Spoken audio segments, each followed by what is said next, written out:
5 of the parallel rooms are being opened with inspiring experiences of the region with different subjects: better nutrition, better environment, better life, and better support. Specifically in this room, we will talk about better ways of life or a better life. My name is Mauricio Meireles. I am an officer of policies here in FAO, Chile, and I will be the moderator for this room. Today, I have Amanda Anduesa here with me as well. She will be our technical support. She will control time and solve any issues that may arise when we are doing these type of virtual gatherings or events. Any questions you might have, you can ask her through the chat of Zoom. We remind you that the event is being transmitted through Zoom with simultaneous translation in Spanish, English, and French. On the globe icon on your tab, you can select the language of your preference, and it's also being streamed. You have to click on the tab, the language of your preference.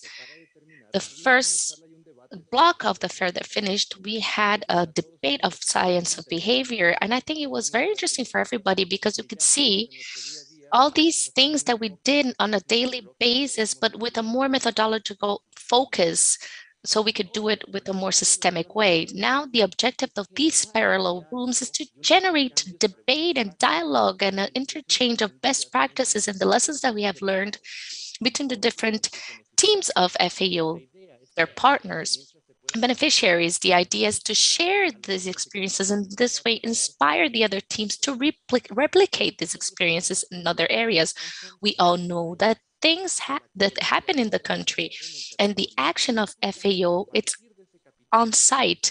And it's from there that we want to have these debates and be able to share experiences with you. If for any reasons you might want to change rooms, you can do it at any time. These rooms are available for you. And I would like to thank everybody that is here present today and those that generously will present their experience with their presentations, for the people that will comment, that will share their experiences with us, and the different subjects that will come up during this block. And finally, the people that are here listening with us, which are the most important people here. So welcome, everybody. Anybody has any details about this transmission? We remind you that when we're transmitting the event through streaming, and you can have access through YouTube of FAO, through the website www.fao.gov/Americas, and through the Twitter account FAO Americas. And we would invite you to comment these social events through the hashtag FAO Transforms. And we want to ask you if you can make any questions or opinions and put it on the chat, and we will have a Q&A sessions at the end. And please put your name and the name of the person that you want to direct your question to.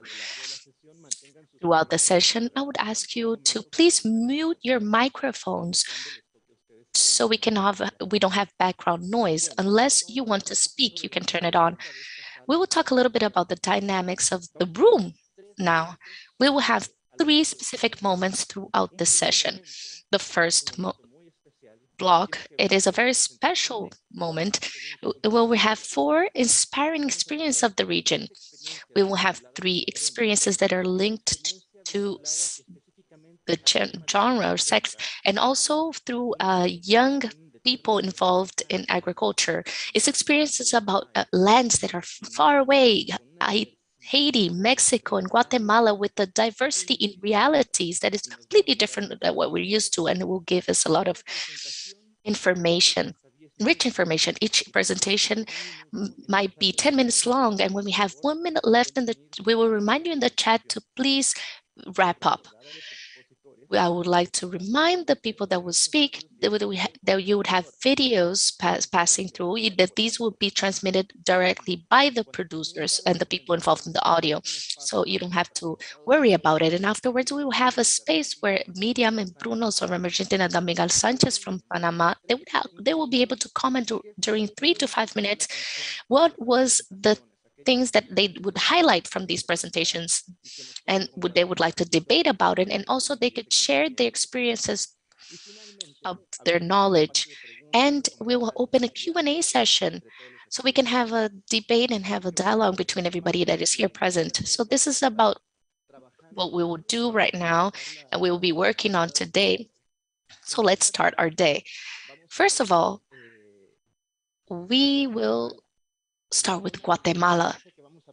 And we'll see the experiences that we'll present, and we will talk about Chispa Rural, which is a digital platform. Today, we have the privilege to have Berta Brendo, which is she's a social communicator, facilitator of Chispa Rural from FAO Guatemala. She has a twin brother, but is not similar to her. He doesn't looks like her. And we will have Cristian López, and he's a systems engineer in IT, and he also works at Chispa Rural. FAO Guatemala, he loves animals and also chocolate. So let's put the video, and then we will hear about the intervention of our friends from Guatemala. Please, can you put on the video?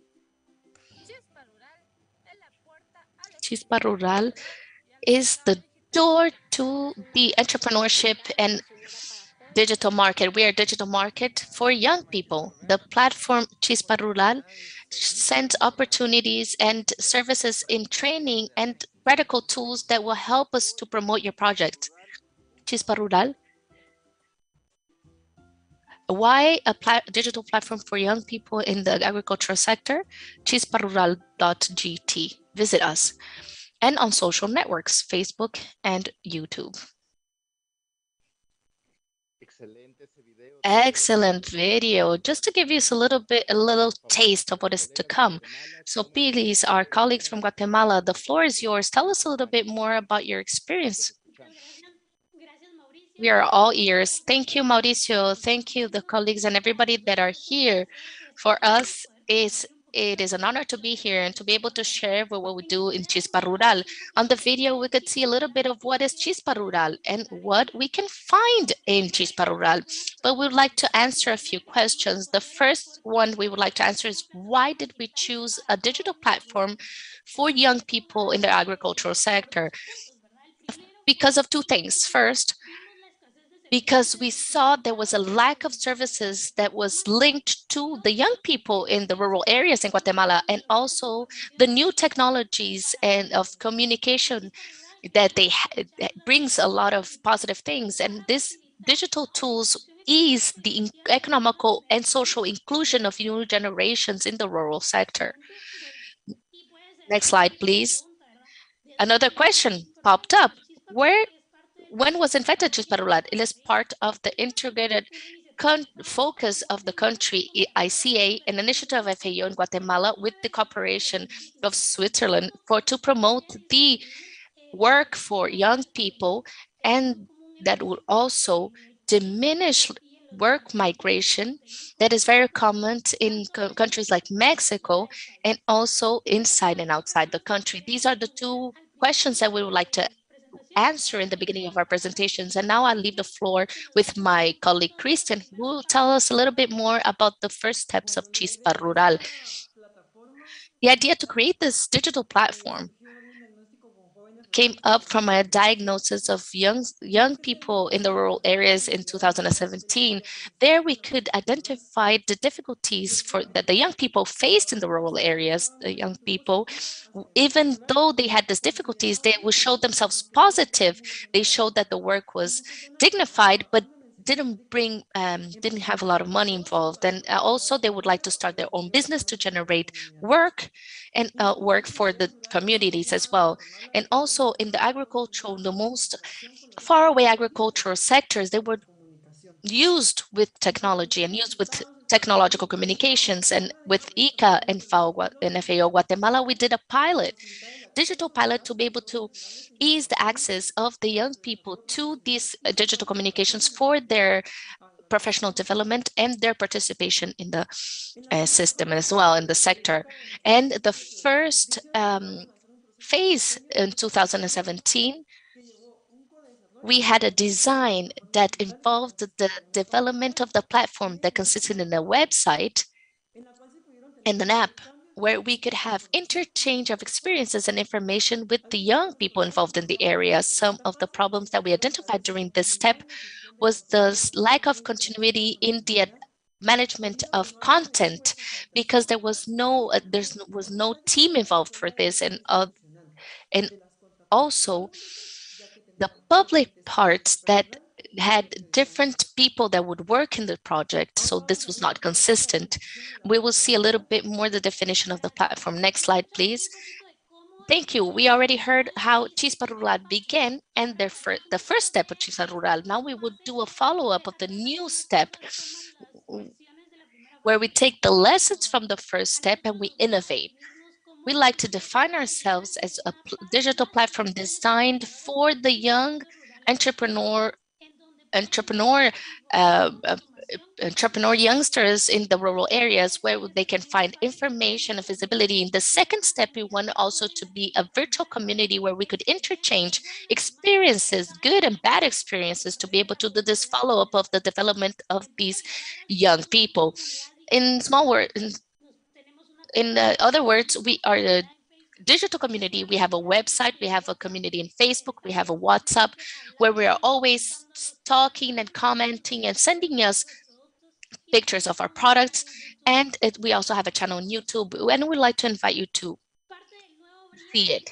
And also a part of the visibility of Chispa Rural, of the second step, we wanted to show services or add value services for the community. And the first one that we could focus on visibility was the one called La Vitina.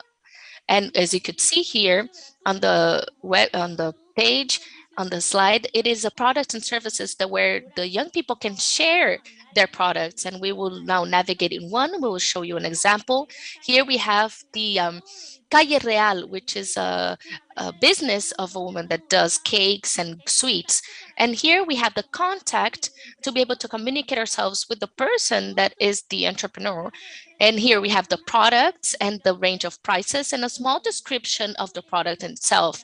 Here is it is a free space for the entrepreneurs where they can have presence in the digital space. Sometimes the entrepreneurs don't know how to have digital presence, and this was one of our products that we could offer them. The second product is called Chispa Lab. It is focused to train and workshops for digital tools for the young people in rural areas. Here it is also a free space where they have this digital knowledge about their own businesses and communication in the digital area. It is small lessons. Here we have 4 small workshops where they can see how to work Zoom, for example, or also we talk about the characteristics of the personality of the entrepreneur, and also how to use WhatsApp for entrepreneurs and their businesses. These are all the services that we have now on the second step that we wanted to give our young people in the rural areas. Now, we will talk a little bit about the data that we have for this year. Some of the important data that we have so far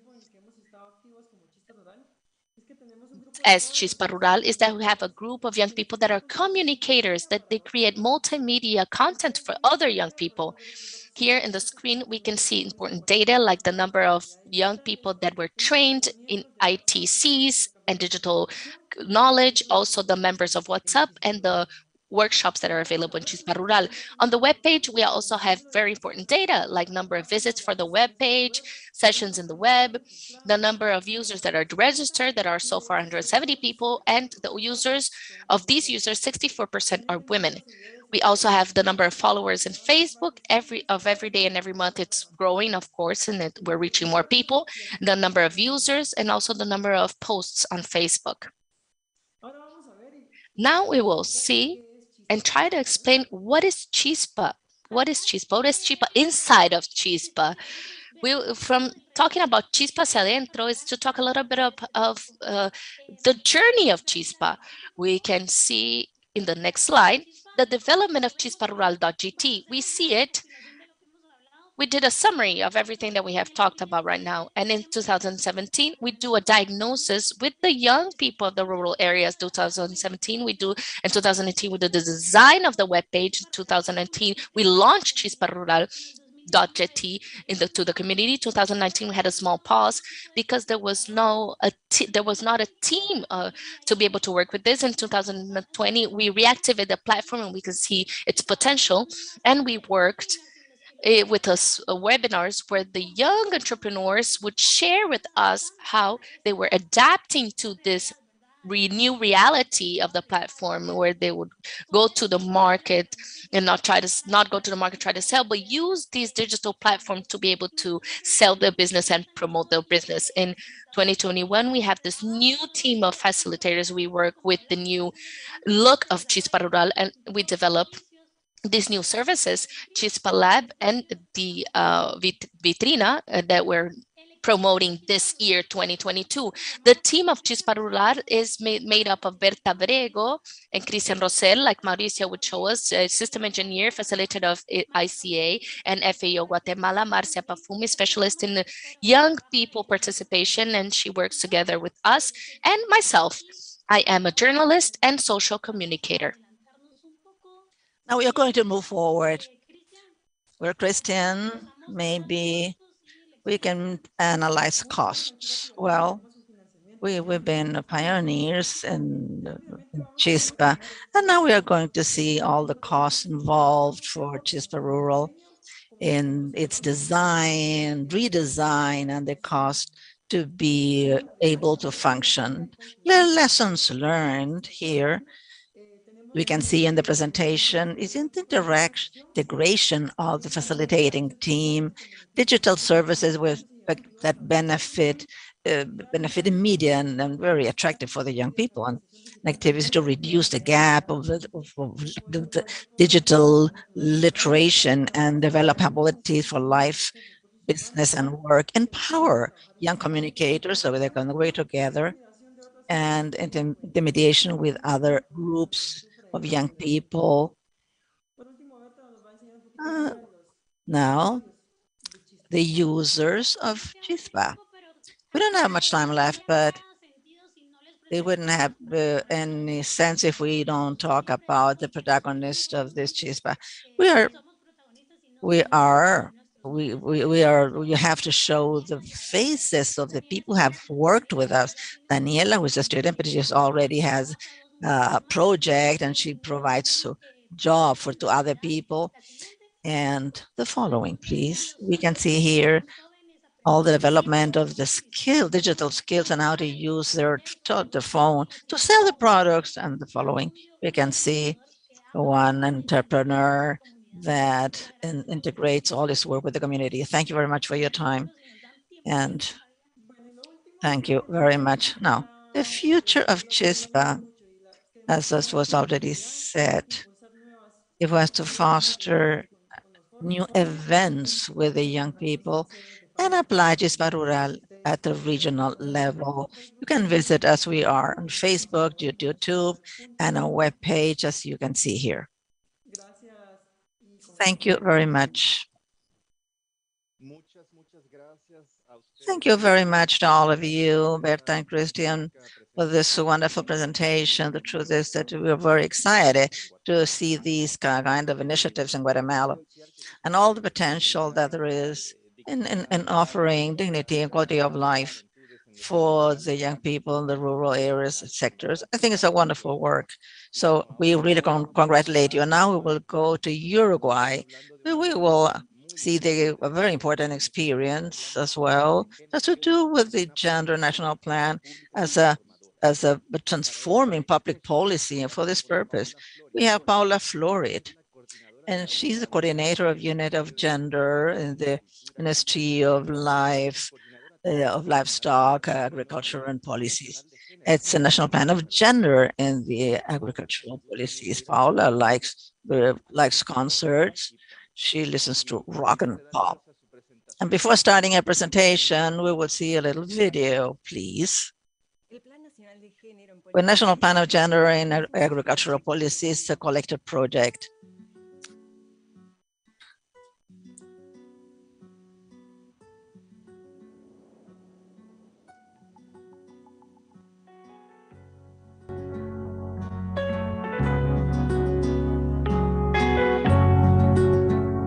Queremos hacer algo innovador a nivel nacional. I want to do something innovating at a regional level that involves the Ministry of Livestock, Agriculture and Fisheries and all the agricultural areas with a great objective of having the base of having good political policies to avoid all the gender issues. We have to develop and grow and develop for ones and the others. Men are different from women. We have to generate opportunities so each one of the agricultural sector has the chance to choose.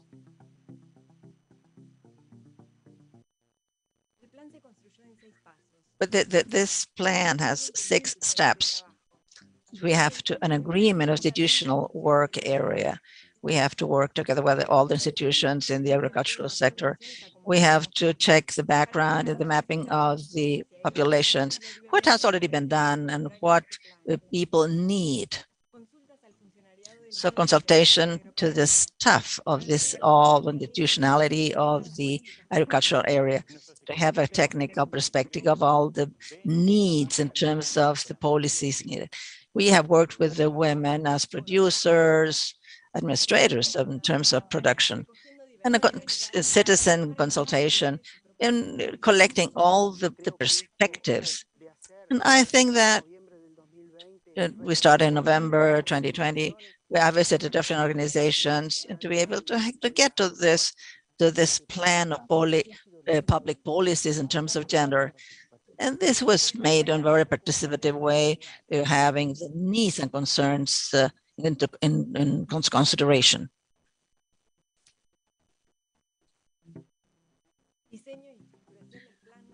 Well, we have this gender plan is good for the rural populations and for the agriculture.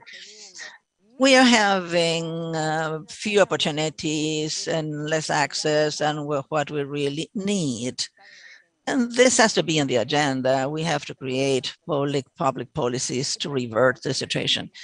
So there's gender policies in terms of the Ministry of Livestock, Agriculture and Fisheries has to be considered as well. So we have all the validation of the plan with all the being organizations that are part of the process.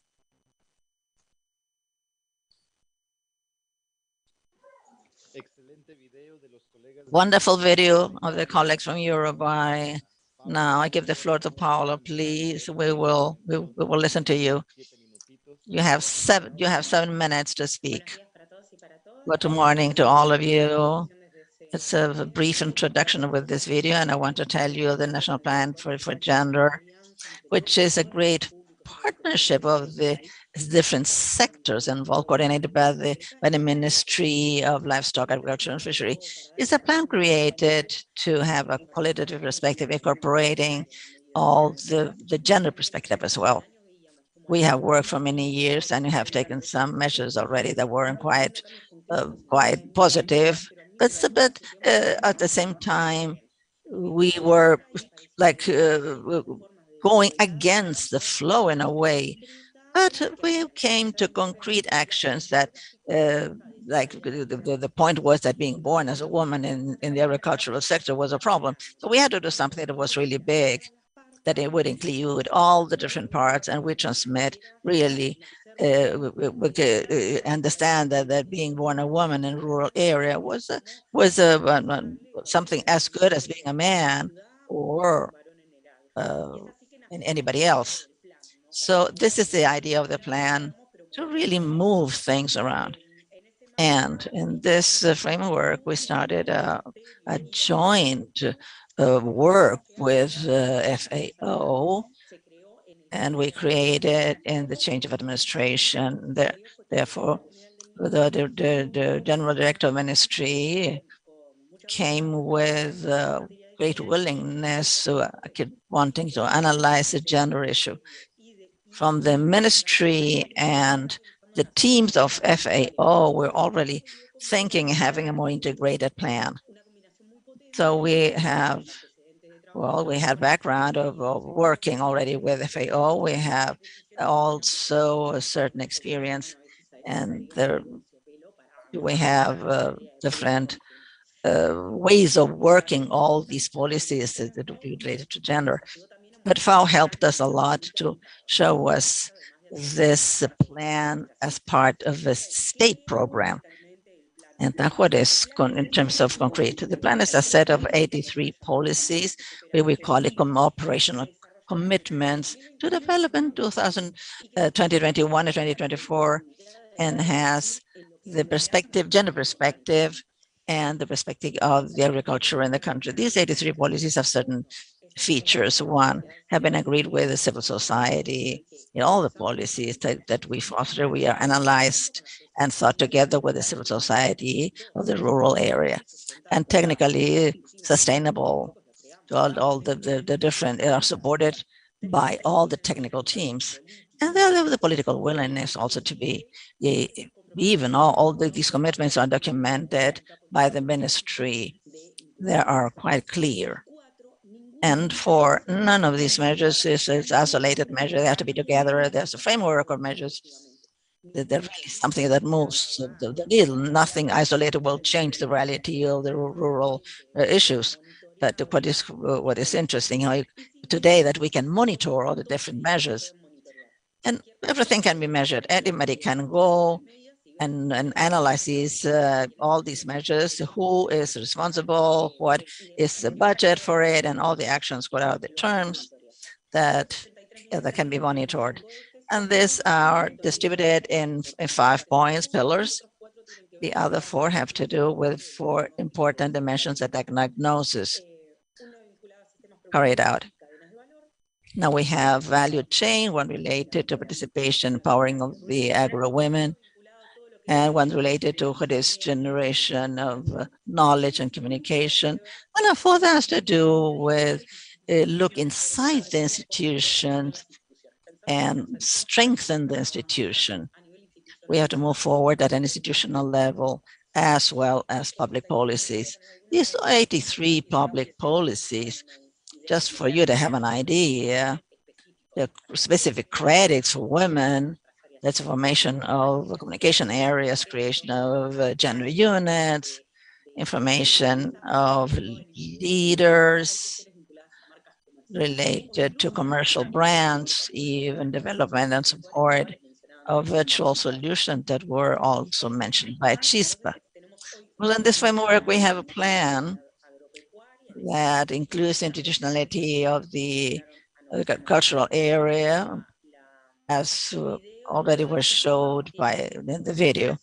And this has a commission formed by the civil society or the organizations of the agricultural sector, and how the plan has moved forward and how they have participated and how it was built up and how can we guarantee the monitoring of this policy.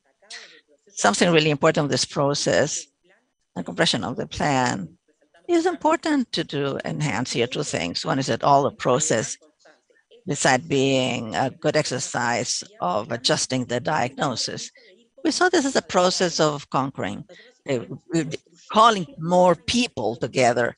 So we have census where we work with gender. We not always have automatically we get a consensus. So we have a methodology that by itself, we are attracting people who really want to belong to this. So in this plan, this had to be something real, and we needed to have a clear accumulated information to gather and attract more people. So we called authorities, staff, unions, and having a process to have agreed and get to this consensus that is behind this plan, because there are many authorities, technical teams, and civil society that are part of this. The other part, and here to just close my presentation, we have to execute, you have to implement the plan, and this is very positive because this is how to be effectively. We have to have a commitment that can be monitored. And what we did was to generate not only just a set of measures supported by political authorities, but relate these measures to other national plans and international plans. And for example, some people of the plan, they are linked to the objectives of the plan. What we have is a plan that is in the center of the center that includes girls and women. I believe that we are already working a lot on this. Thank you very much, Paula, for your inspiring presentation. I love this, what you talked about, this momentous triangle to get to this 83 concrete measures. Nothing is easy, really. I have to congratulate you. And now we have the opportunity to go to Haiti, where we will have a presentation, technical presentation, also with empowering the rural woman. And in this occasion, we have the intervention of Marie-Francois, who is an agronomist engineer, and she's in FAO Haiti since 2020. And she works as a consultant of monitoring and assessment. She's married and mother of 2 children. She loves reading, to go to the beach, and films. Marie, you have the floor.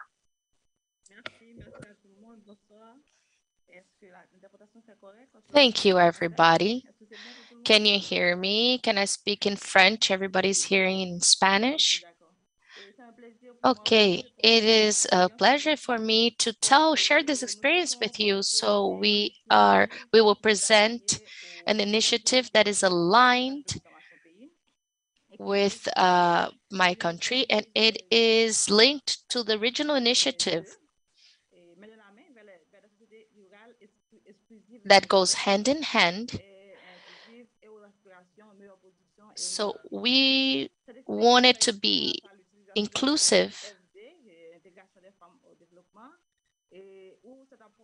and we want to develop.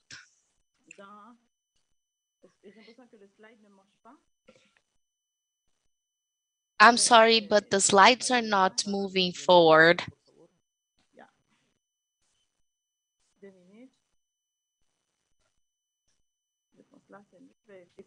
Avec ce format. Donc, l'approche IFD est utilisée dans le cadre de ce projet où on donne la possibilité aux femmes rurales. So here we want to give the opportunity for the rural women to have a possibility of creating a project and have activities that could generate resources that can support them in their projects. I wanted to share with you the results that we had and share experience. This initiative had a lot of success in different levels. We had a success of interested of women in the rural areas, and their consciousness of and gave them confidence in themselves that it is very important. They're linked to very concrete results, improving the quality of and the results of their work, and also women gathering their information and creating a consciousness about what the role is for the social economy. And also they are a percentage of the women that are participating and related with the FAO, which are very favorable. The investment of women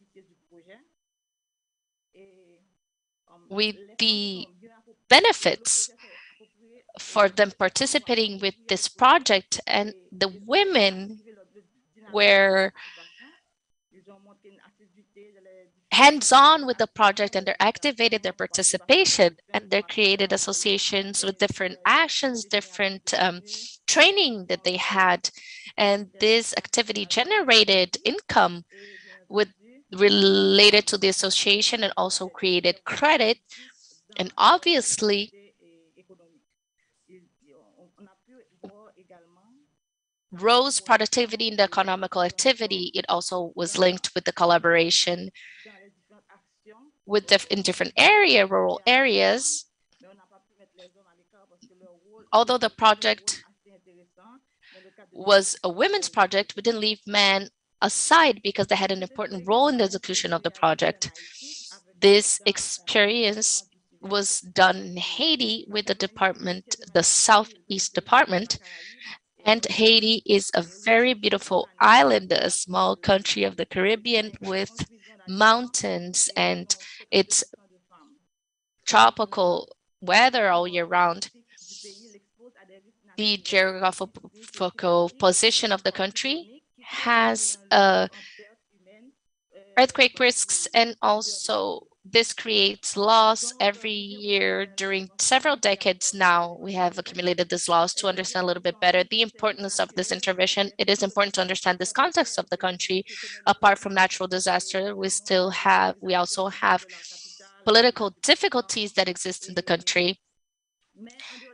The change of presidents, centralism in the capital, etc. But still, Haiti is a very liked country for those that visit it, and the economical health of people, particularly speaking, in rural areas is very important. Women live, especially in rural areas, with this, and they are victims of all these issues that Haiti faces.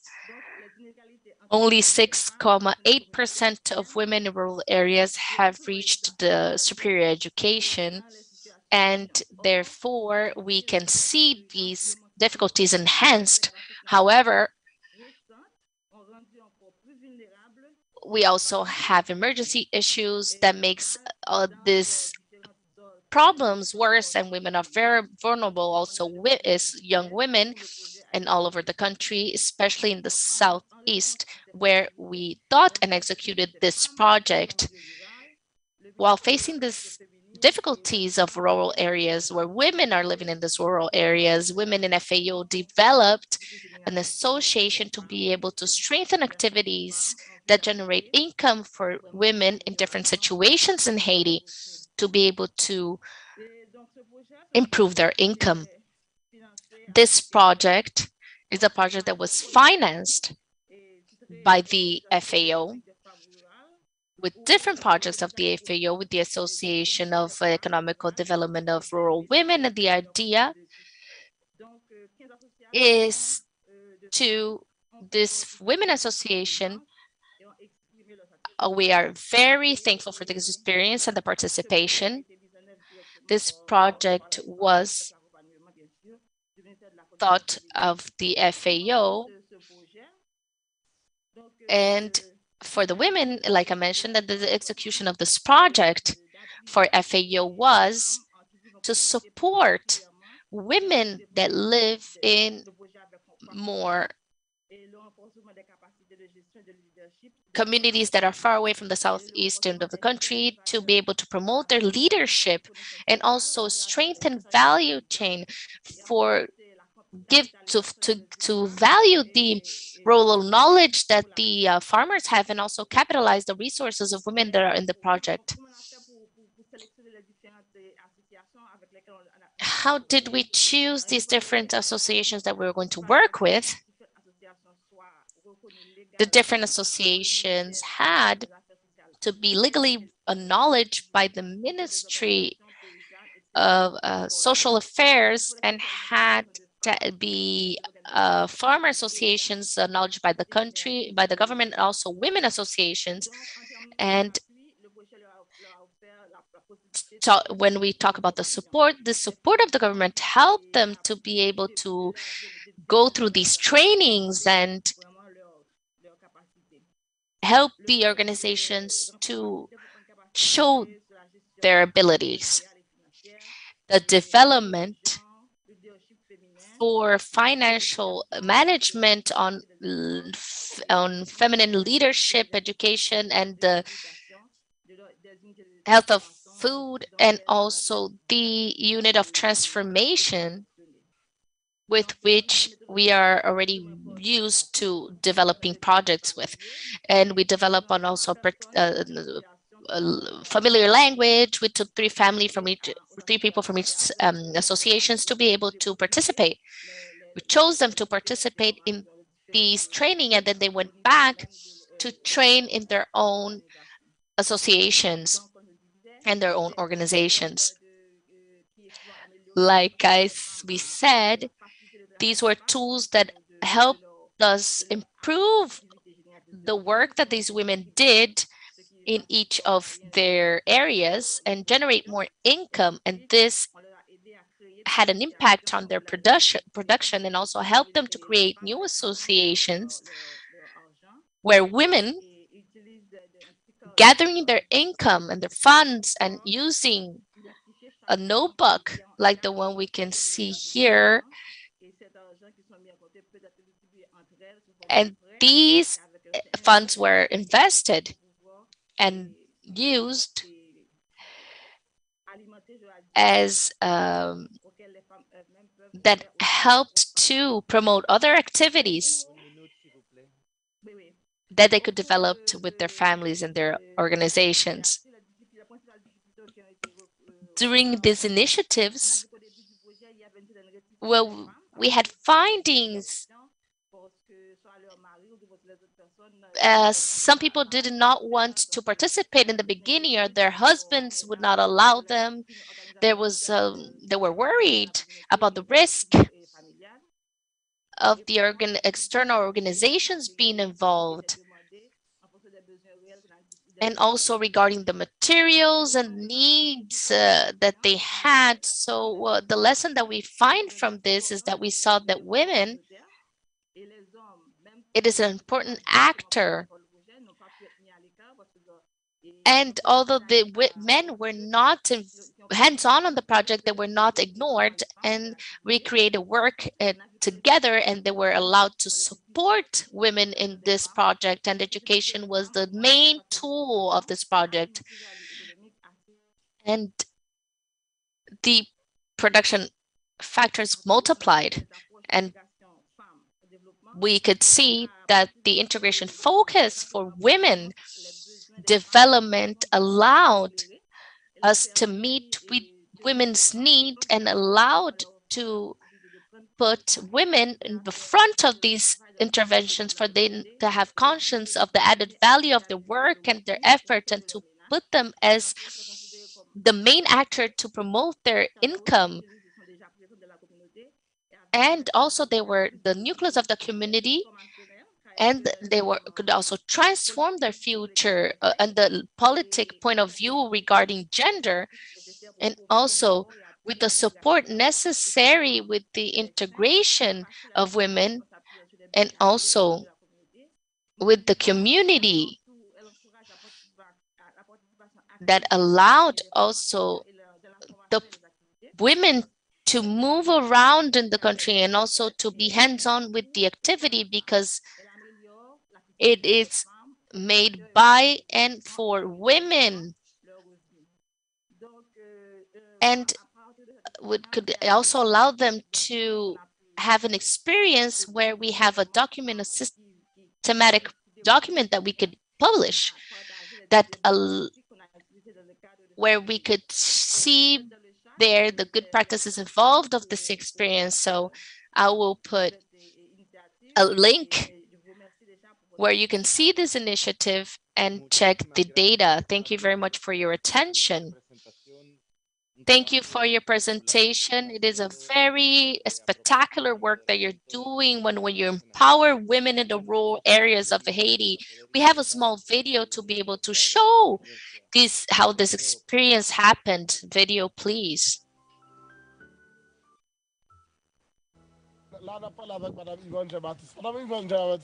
Here,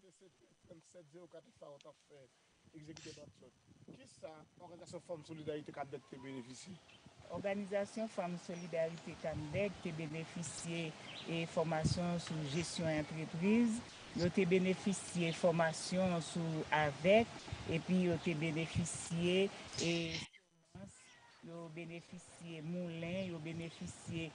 We really benefited for all the people, especially the women and the families, and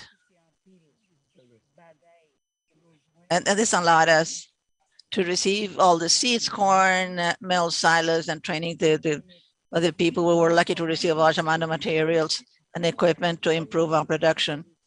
So now we are now in a better position to run a business in a more sustainable way. And are you satisfied with the help from FAO? Yes, we are satisfied. We were very happy with the seeds, especially because they were quality vegetable seeds. They helped us to furnish our garden, feed the family, give presents, and set an amount to the children who are studying and without having to buy anything. How the organization has evolved thanks to the support of FAO. Well, the organization is getting stronger and stronger because the difference in terms of management between before and after the training is huge. The Shams, the Goldsmith peasants, all the CEP helped us to improve the quality of our plantations. And this they taught us to protect our land with taxidermy techniques, and we are taught to reduce erosion of sloping land. And what is your message for FAO? First of all, we thank FAO. We are very happy what we have received. We open our arms and our hearts to receive them. However, if other opportunities arise, we ask FAO not to forget about us and to always help us to strengthen our capacity so we can go even further.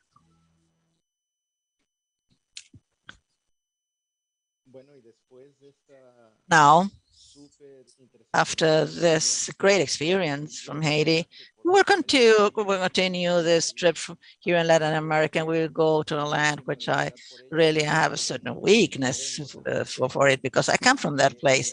So I give the floor to my dear friend Isaías Gómez that talks about his project with closing gaps in protection, social protection for women here in Mexico. He has worked a lot with the organization since 2015 and projects of territorial development and food safety, incorporating all these projects and initiatives and with a gender focus.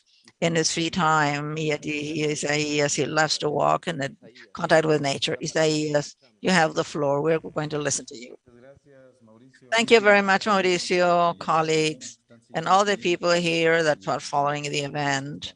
And to be able to listen all the inspiring lessons, it motivates us really to continue to fight for the rights of the people, especially the gender issues. I'm going to show you some slides. I have already time set so I will not go beyond my time. Well, please. We can already see it on the screen. Now it's okay. Now, thank you very much. In the first place, before starting my participation, I want to comment something, which is this initiative to closing gaps and social protection for women in Mexico. The World Labor Organization has word, FAO, and we want to say that agriculture in Mexico has grown a lot in the past few years. Mexico is the 11th place in the crops as a producer. And we have to say that in this sense, the agenda of the labor rights has not moved forward as we have wanted to. And what is important to get into the topic, what are the people who the people who they have a day labor and they work in the field with a salary, and they take care of all the crops and all the plantations and the harvesting also. In Mexico, we have around 2.4 million people of these agricultural day laborers. We're at a great percentage. Can I ask the colleagues so can move forward to the slide so we can move with the slides. Well, they say that was only just as an introduction. And I want also to say that 1 of 5 people of this population that work in agricultural day laborers are indigenous, and the rest are women. So in this sense, this initiative is promoted by the United Nations of Mexico from the component of FAO. What we really seek is to promote the inclusion of rural women, indigenous as a target population. This is one of the central points that we want to promote and develop a training in terms of social protection with focus on gender, with local governments, and not the local governments, but also with the agricultural daily laborers working on the social protection. So they must have a voice to demand for their rights. Or is this implemented? It has been implemented in here in the map you can see. In blue, it's the state of Oaxaca. It's the origin of these women in a daily work. In Jalisco is a transit area. It is a destination. All this route going to the Pacific is one of the most important routes in terms of internal migration.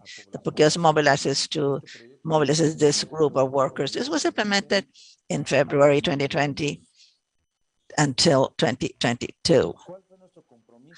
What is our commitment as FAO to foster this social protection for these women who are working on the farm? We have a strategy of policy just that addresses these women with the help of the public and private sector.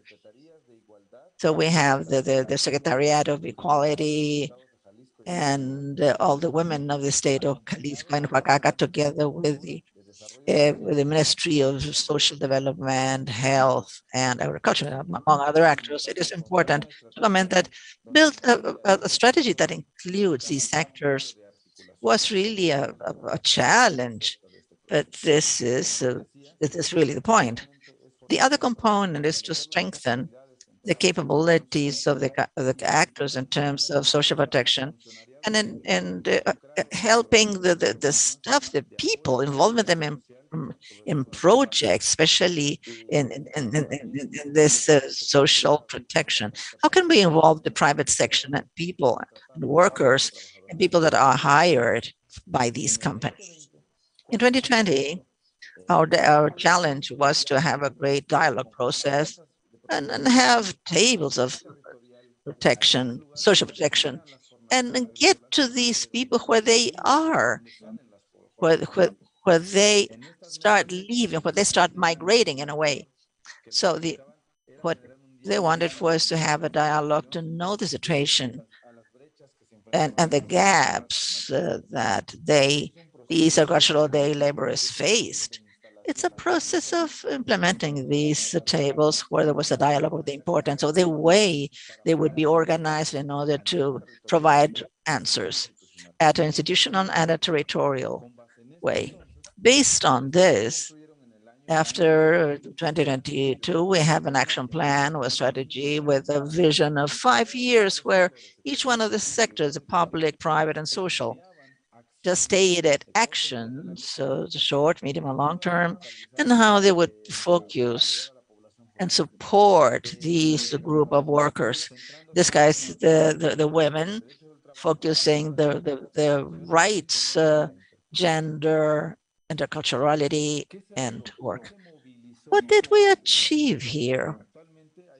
At present, there are some programs, que es Fuerza Mujeres, is already implemented in Jalisco, which involves these women as a resource to be able to have their own project that beside the work they have in the field.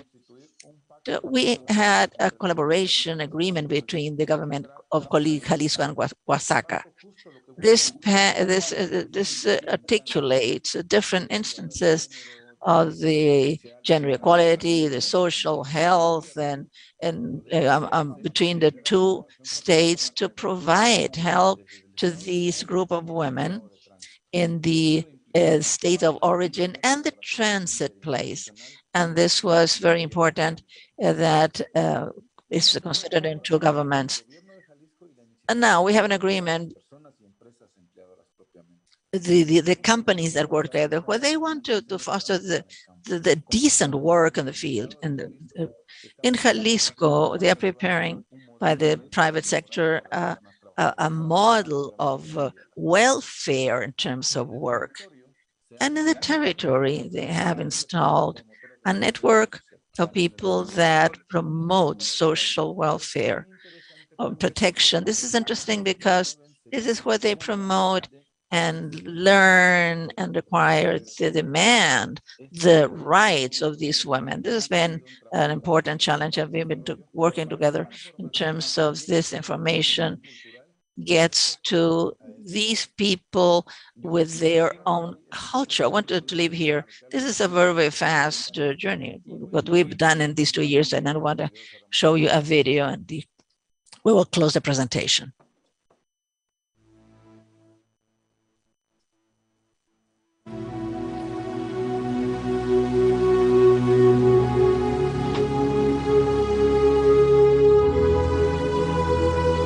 Closing gaps, social protection for women in Mexico.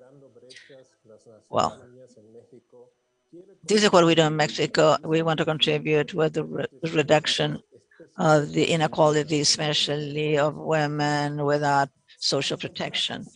Only 3% of women agricultural day laborers have protection. They dedicate much more time to work than men. So this is what we want to change, but to have a greater protection and equality for women. For FAO, we contribute with expertise in order to complement the service, the social protection of the women. For example, when we get pregnant, we don't have any social protection in that case, because we have nobody to leave the children with in order to go to work. So with this work like this, nobody would go out. And talking about the medical attention. Now this migration has changed things a lot, and then women are migrating for the same reasons as they did in the past. It's a great challenge to go out and being able just to know that we are going to get back. So it does help us because we already know what our rights are.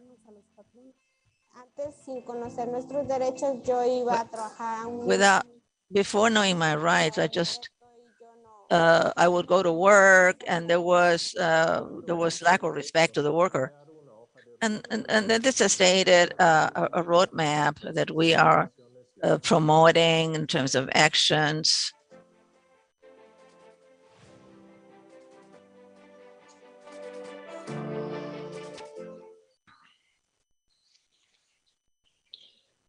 Bueno, creo que ese video que nos Well, I think this video that Isaías showed and the colleagues from FAO Mexico show the importance of the work of the agencies when we show so complex issues that require partnerships and also with policies. That I think that this is what we're here for, just to think and not leaving anybody behind. But I want to give the floor to our star panelists, and I want to thank all of you who shared this first session with us. Your experience in terms of projects, your knowledge. We know that you put your heart and your time, enthusiasm every day to see the impacts and all these lessons learned. So continuing with our program, now we will have the comments of two of our guests. We will have 3 to 5 minutes, each one of them, to give us all the general reflections and what they have listened to, what has drawn their attention. And after these interventions, we will have a space to have questions and answers in a more familiar way. In the first place, I want to introduce Miriam Bruno. He's coordinator for the Federation of Family Farming Organizations, FONAF, Argentina. She currently coordinates the Frente Agrario October and the Red of Mujeres for the Family Agriculture. She's an advisor to the Parliamentary Front Against Hunger of Mercosur Parliament, and also to the Secretariat of Family, Peasant, and Indigenous Culture. She's an agricultural family. She's artisan from all her life, and she has an entrepreneur and of her work. And she's a wife, a mother of 2 children, and she's waiting for the first grandson. You have the floor. Hello, everybody. It is an honor to have been invited and to talk about this subject that talks about and englobes all of the work I have been doing and has to do with strengthening public policies of the area. First of all, I would like to congratulate the panelists with their experiences and in touching the essence of family agriculture and farming agriculture and women, young people, and also the rural areas that are sometimes forgotten, the lack of policies, and makes that this subject to be forgotten and it is not considered or strengthened or empowered. First of all, I'd like to tell you that the experience of Guatemala with Chipas, it's strategic to make a commitment with the young person so they don't have to leave their space and they can still producing and still be in love with their territory. I think this is a very interesting strategy. And the other experiences from Uruguay, for example, I think it is an excellent experience, the excellent public policies proposal, not only to strengthen entrepreneur experience, but also to empower the women's roles and also those that are here with us today, those that are here are with us in this project, the professionals that don't know already the empowerment of the rural women. I think it is strategic that these trainings are being done in these areas because these trainings are the ones that will change the territory and we will be able to empower or not to empower rural women to tell that their business does not work or cannot be developed. It is something strong. So to have a technical guidance, we have to train them with this inclusion of gender. The women that are in Haiti, giving them the tools to find answers was also an excellent experience. And also the power that women have to develop themselves. There is no doubt these are public policies that we cannot foresee, we cannot forget. And these are experiences that will change the inclusion, the future of inclusion, the women that are here with these young people to be able to improve and promote their production and the sector. And I think it is very important to empower them and find public policies and empower women in this area. And without a doubt, to improve life, the companies that we're talking about Mexico, when we talk about rural planifications, they're also family agricultures and they produce their own food and they give this food to their area, but they also have to leave this area and live these experiences. And also in Latin America, these are the people that are marginalized. These are the people that don't have education. Their sons don't have education, sons and daughters. These people are not involved in public policies when now we are talking about agribusiness as a strategy of development. And for us, we see that we talk about an area which is in a productive area, but is based on the work of marginalized hands and people that are forgotten. So I think it is more than interesting to say and put in this context,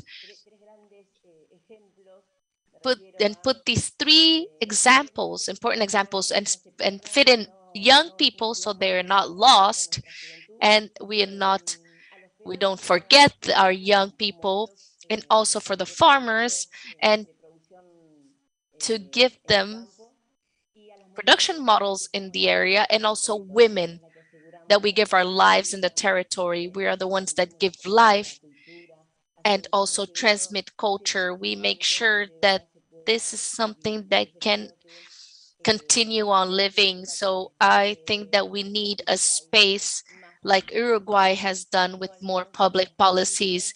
We cannot do with the ones that already exist. We cannot make do with those. Maybe it would be good to copy, but also as organizations strengthen leadership, strengthen the organized social um, people, the state together with the civil society, building together policies that promote development, a true development that makes sure that the area, that the sector can grow, which is our future. We have the access to the food, which this is access which gives us safety and not like we thought before, the concentration in urban centers. So I think we need much more public policies. We need to start creating these public policies that strengthen these instruments given by FAO and different international organizations that are here with us to give answers, the answers that we need to seek. Without a doubt, it is this government have to be hands-on and hand in hand with values and budgets and public policies, financing, and also with much more training in the different areas that where there is family agriculture or farmers and a young person that doesn't want to leave their territory.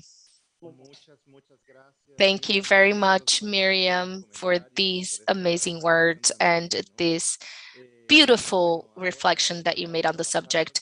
We would give the word then to one of the favorites of the house, a master inside FAO, Adoniram Sanches. He's licensed in agriculture and he has worked for 11 years in FAO. He's the coordinator of the sub-regional office of South America. And his free time, he likes to go to the beach, to the islands of Gunayala, which is a territory of the indigenous people of Cuna. Mr. Idan, the floor is yours. Good morning. Good afternoon to everybody. Thank you very much. I think I took the prize ticket of the year to be able to participate in this group about the subject that we're having today. Why? Because of two things. First of all, the four experiences, they have the same basis, they touch the same basis, which is a very characteristic subject in Latin America, inequality. And furthermore, inside the inequality, we have areas of our society that suffer with inequality. We're talking about women, the young people, indigenous people, natives, and also in the experience of Mexico, they also suffer in the work market. And it is not working well in our region. The subject of inequality is being debated now, where we do a planification of recovery with transformation inside all of this hope that is linked to change inequality and the reaction of government on with the financial institutions while reacting to public policies, because we have learned a lot with different crises and past crises like the one we had in 2009, that the reactions after the crisis in 2014, 2013, we have more inequality than before the crisis. So this experience, together with the perspective of Miriam, Bruno, this brings a social dispute. So what Miriam talked about, bringing social society. So we have these ideas, concrete ideas to give value to the solutions of the state. This is where we find the gaps, social gaps that was mentioned here before. A second comment I would like to make, I would like to highlight the experience of Haiti, of Francois, how beautiful it is to hear an experience from a citizen from Haiti, from a position of power, where she finds results, where she has solutions. Because many times, not only Haiti, but this part of society that has, which faces this inequality, doesn't find solution. But we're talking about human beings, we're talking about lives. And if you allow me to say, from the perspective of an author that I use a lot, Marte Aceiti, which is a Nobel in economy. He's an Indian. Why do I say he won a Nobel in economy? Because from the economy, these are the people that are updating. I think he won the Nobel in 2012 or 98. I don't really remember, but he develops this problem of opportunities, not of abilities. We are all the same. We should all be the same.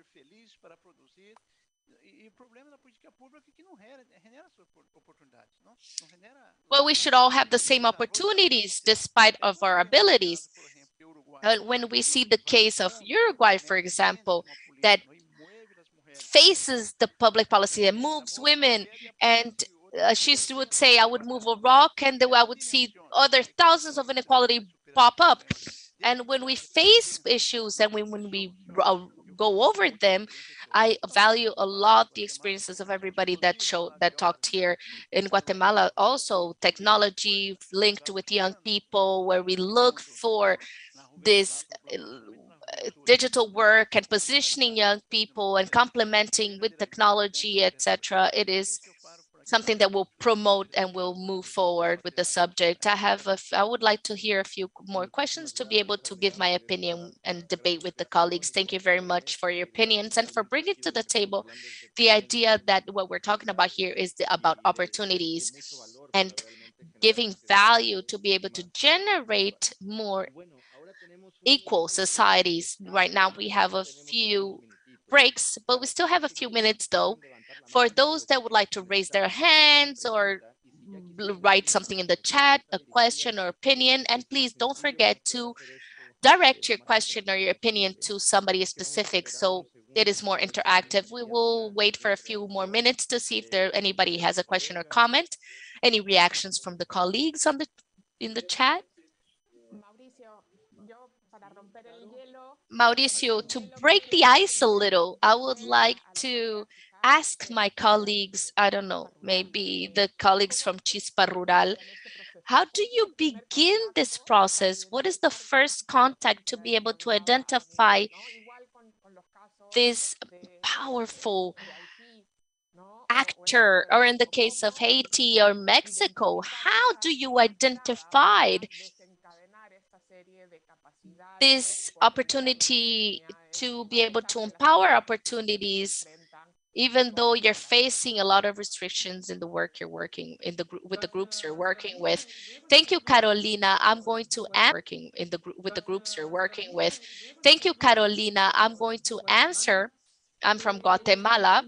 I represent Guatemala. First of all, we did a diagnosis, right? We would ask the young people in which were the conditions they were in and their relationships with the technological medium that they have and how they would use the communication networks or social networks. And from this diagnosis is that from these and their diagnosis together with their needs and their contact on site, we built a platform, and the platform is a change of and the opinion of the young actors themselves.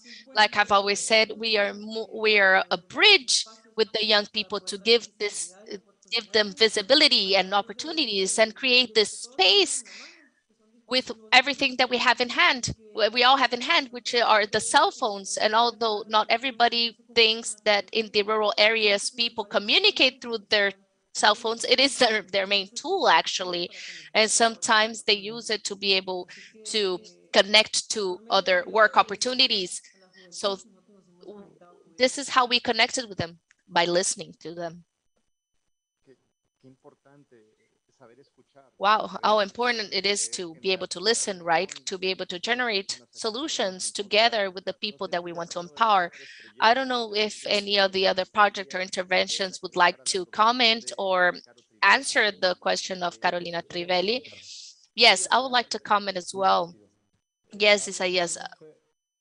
Well, something that we did is when we looked for partners and allies, we faced with the agenda of the women. We didn't go through agriculture. This was a change, a shift that we did to be able to promote institutional articulations. And from then we went towards the agricultural area, because those that promote the agenda of women, of the right of women, which is linked to equality, not because the area of agriculture doesn't have it, is something that we have to empower before getting to agriculture.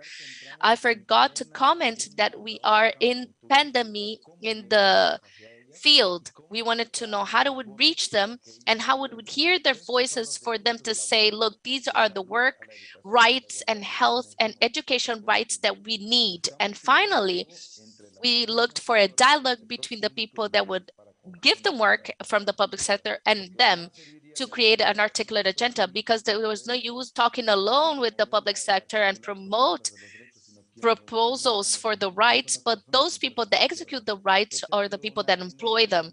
So we did an interesting agenda. That's why we are saying that the private sector is preparing an agenda that will launch it as a private sector with the support of public sector. This is what I want to comment. Thank you.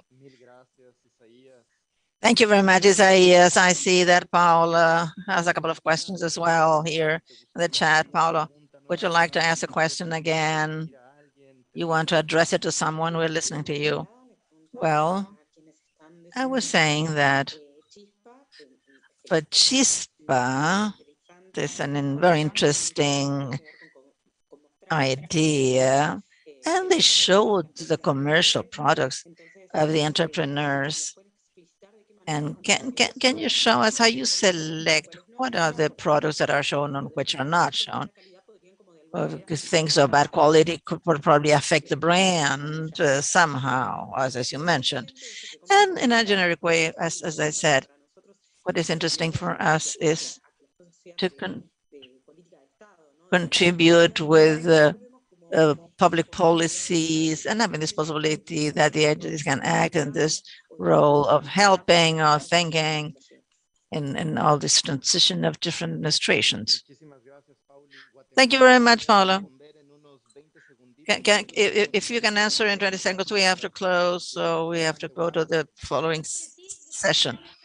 Thank you very much for the question. What we do is we have a follow-up with the people that are interested, and we communicate with them and we train them in order to register the products and their products and the project, and see the products they have, if it's exclusively agricultural or vegetable, or so sometimes they not only do that, and we support them training in order to take good pictures of their products. This is the answer. So I give the floor to my other colleagues. Thank you very much.